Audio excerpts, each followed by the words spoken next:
fishing in the North Woods here, and as typical of the North Woods, we got some crazy weather. It was near 80 a couple days, and then we had frost, and the water was 66 and 67 degrees, and a bunch of fish pushed up, smallmouth and largemouth, and then the water dropped almost 10 degrees, and we're just kind of snooping around to see if there's fish moving up on beds or if they pulled off post-spawn. Or to be honest, the smallmouth fishing has been a little bit tough this morning, so we switched gears and decided to flip around some shallow cover around some flats to see if there's any largemouth, and we just stumbled into our first one.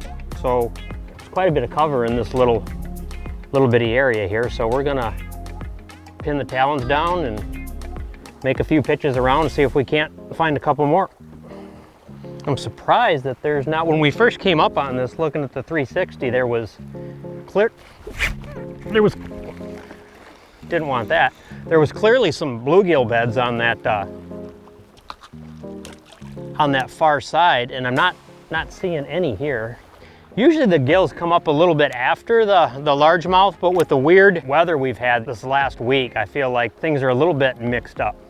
Typically you'll find on this old vegetation, you'll find a mix of largemouth, bluegills, and crappies, and even a handful of smallmouth all roaming at the same time. So yeah, these fish are they just pulled up on some old dead reeds here. And it's a little bit of a hard spot. This is a giant flat on the lake. Literally a quarter mile in each direction is between 3 and 5 feet, and it's all sand, and there's a little bit of rock and very little vegetation.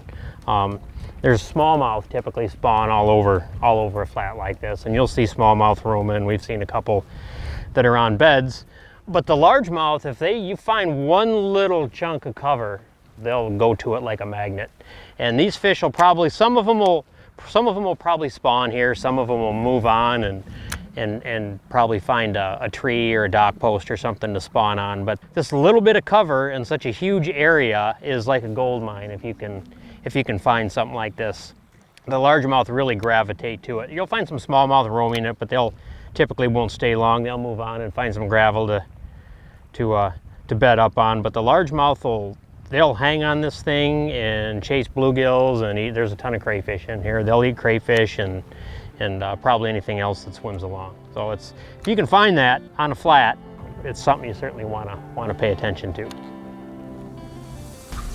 Oh, he just went over and ate it just like she was supposed to.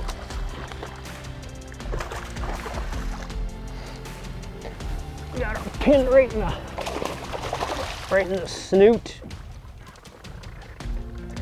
There you go. Nice one.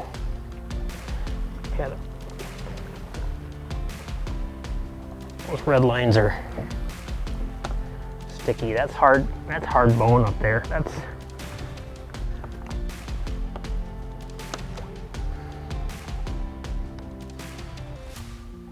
what they're all supposed to do. You're just supposed to just see one swim by, you flip in front of it, and they just suck it right up.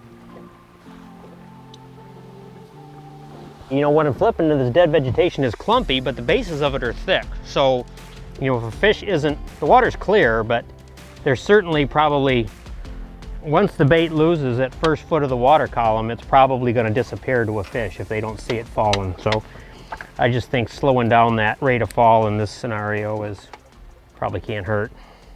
When you come up to something like this, of course, you're trying to be as quiet as possible. It's only, the graph's reading 1.8 feet. It's probably a little bit deeper than that, but it's real clear water.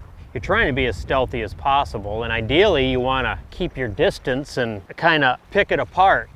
Unfortunately, I hung up a bait on about my third cast that I couldn't get loose, so snuck in to grab it, and as long as I was in there, I just real quietly put the talons down, and I haven't moved since. A spot like this, it'll seem like you've picked it over and you've maybe caught them all or caught all the biters, but every one of these little clumps has the potential to hold a fish. And we've had strange weather. They might not be real willing to run real far for a bait.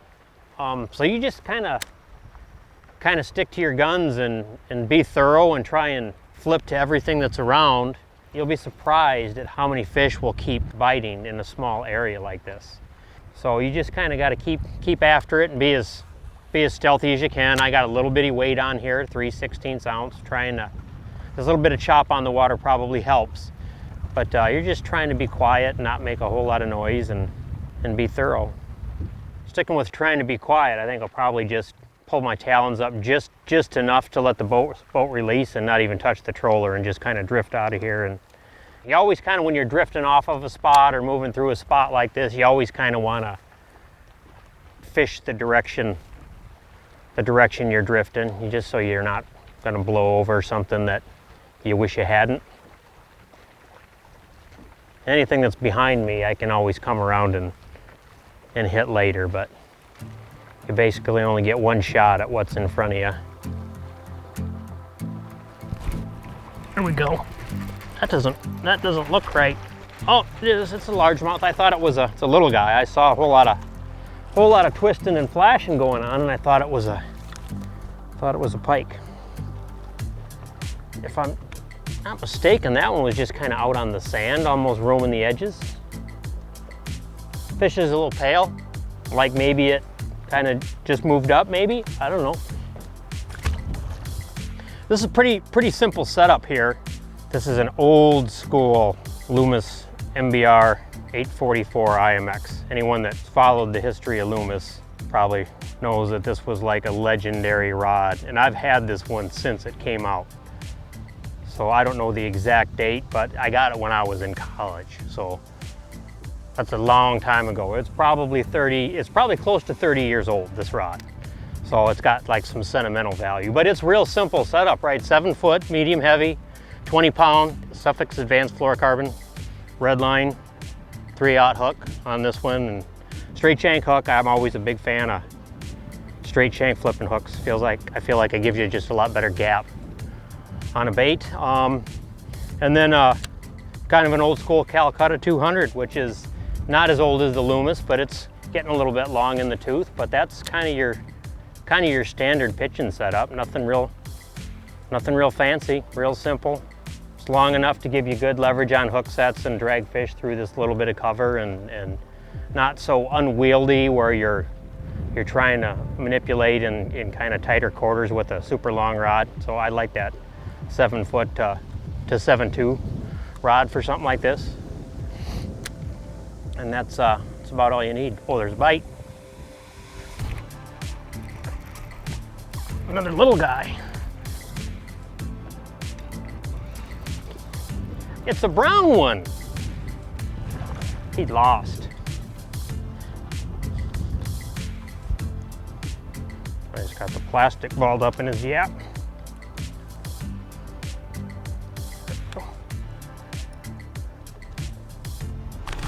Swimming with the green ones.